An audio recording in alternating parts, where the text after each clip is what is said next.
Hello. Now we are going to check the exercises that we have on pages 38 and 39. That is the 3C and 3D. We are going to start with the culture corner. Social etiquette in the USA.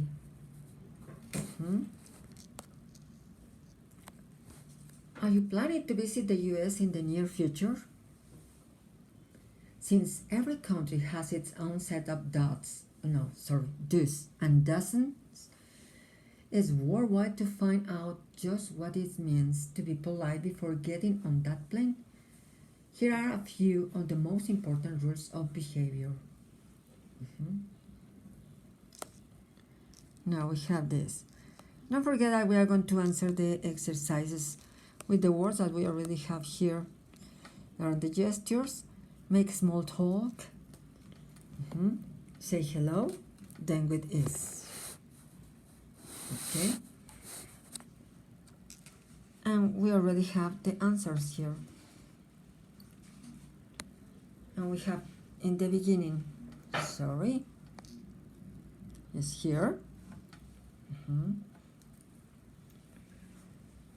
The number one that we already have the letter D.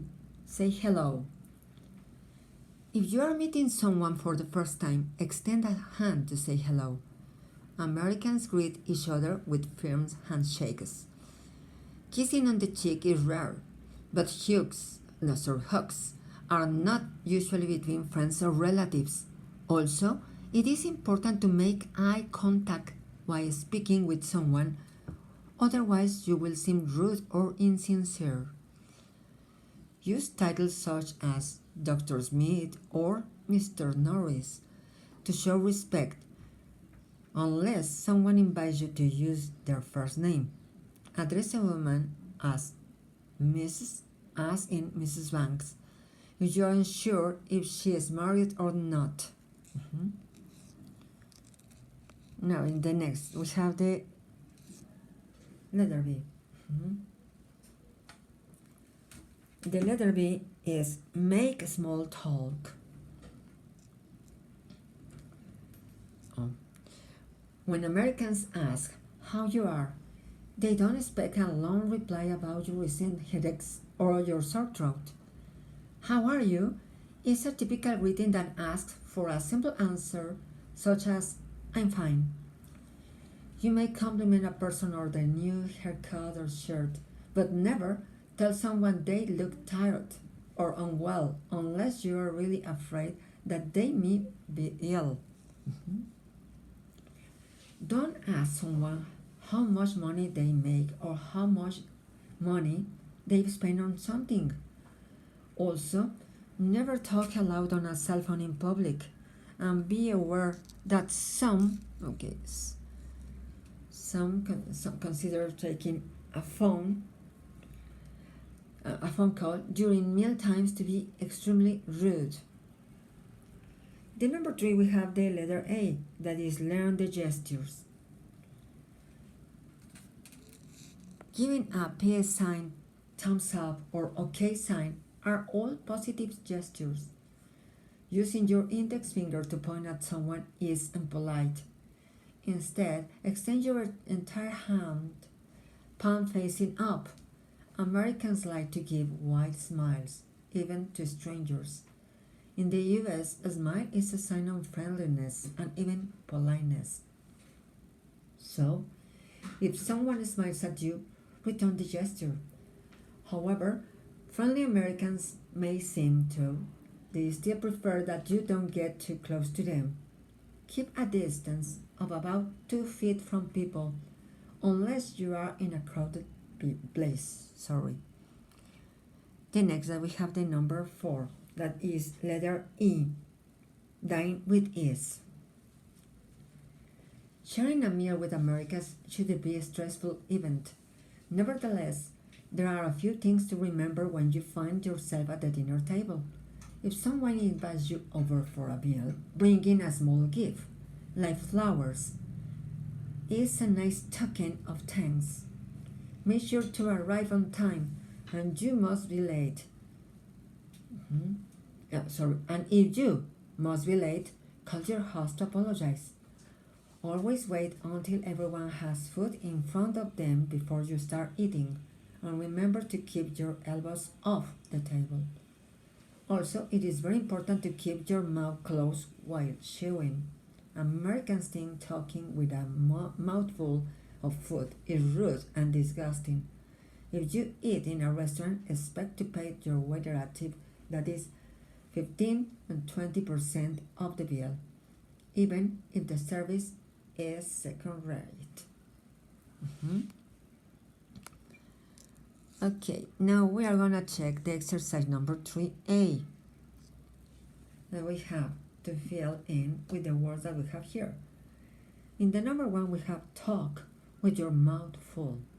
Number 2, talking of hands. Number 3, sharing a meal. Number 4, typical greeting.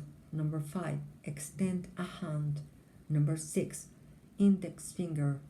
Number 7, return the gesture. Number 8, talk loudly. Number 9, between friends. Number 10, kiss on the cheek. 11, wide smile. 12, firm handshake. 13, make eye contact. Now we are going to pass to the next page, that is complaining and apologizing. We have here on the pictures some sentences, okay? And do you have or have you had any of these problems with your neighbors? For example, in the first, leave garbage outside their house. The number 2, children make a lot of noise or damage the property. The number 3, play loud music. Number 4, throw a litter onto your property. 5, let your dog bark all day and night. And 6, park in front of your driveway. We have here an example. A neighbor lets his dogs bark all day and night. We complained once, but nothing has changed. That is example, don't forget. And in the next, we have listen and say. Could I talk to you for a minute? What can I do for you? I'm afraid I have a complaint. Oh, I'm really sorry about that. I made sure it doesn't happen again. Thanks, I really appreciate that. The sentences above are from a dialogue between neighbors. What do you think the problem is? Think about that. And we have the complete dialogue.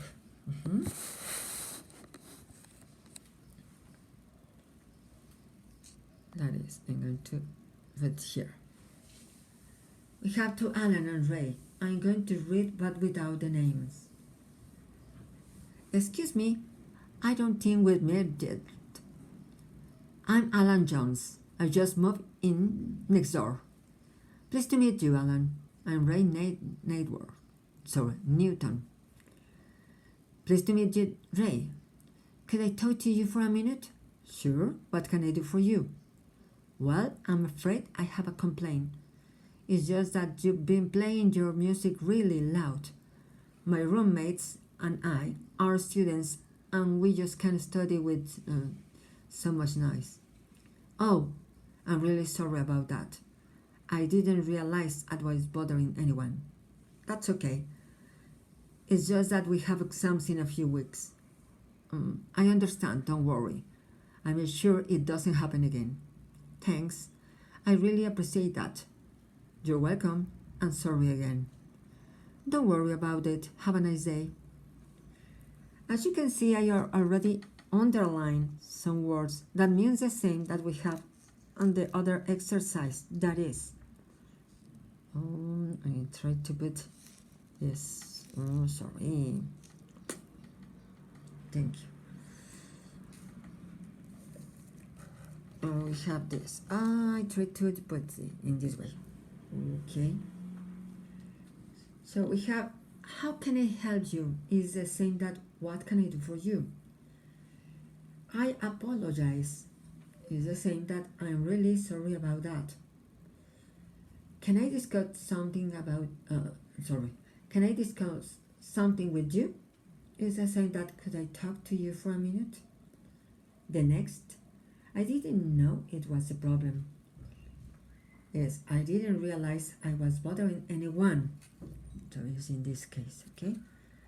And finally, we have that would be great. I really appreciate that. And also we have the pronunciation, that is the linking words. That is, in spoken English, words may be linked together when one word ends with a consonant sound and the next word begins with a vowel. The consonant is pronounced at the beginning of the next syllable. For example, when you read, we have not at all. So you are joining together the T and the other T, not at all. The number 2, what can I do for you? What can I do for you? So you're joining together to have the linking sounds. The number 3, Sam is always playing loud music. Number 4, I'm just moving. And well, in this moment you cannot do the exercise of speaking, but don't forget that it's very similar that we have here in this part and in this. And when we have the opportunity, we are going to practice together. Thank you so much. And don't forget to answer the next pages, the page number 40 and 41. Answer, and then we are going to check together. Thank you so much. Bye-bye.